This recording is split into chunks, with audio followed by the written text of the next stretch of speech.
Hi, this is Yolanda Van Veen, and in this segment we're going to talk about how to trim lilac bushes.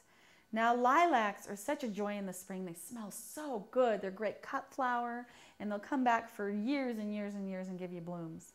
But it's best to trim them every fall, and you trim them just like you would a fruit tree, and here's some rules.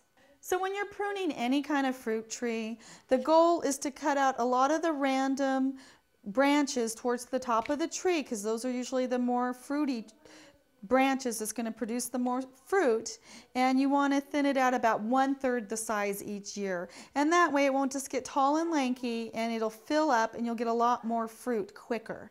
And so just by cutting out, see the lighter colored branches, you can get a lot more fruit, and you just trim them out and even it out so there's more sun that gets into the middle branches, and the tree will do much better. If you have a fruit tree that's been established and it's really tall and not producing fruit, and you have not pruned it very much, then you can actually cut out some of the top branches, and what you're making is called a vase cut.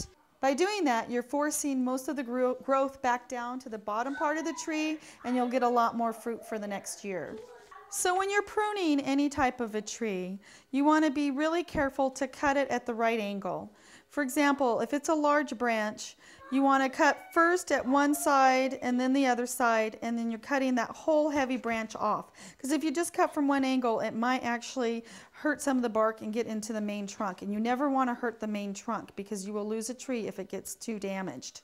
And you don't want to cut it too far out either where the CD cut is, because what happens is then it gets too much moisture and it'll rot, and there's too much dead material. You want to cut it right at a little bit of an angle, leaving 1 to 2 inches right at where the tree is reading with the main trunk. Same thing, you never want to cut right up to the trunk line and make a solid cut, because what happens is the tree gets very damaged, and sometimes it will eventually kill the tree because it doesn't have bark to protect the main trunk, and that is what's needed.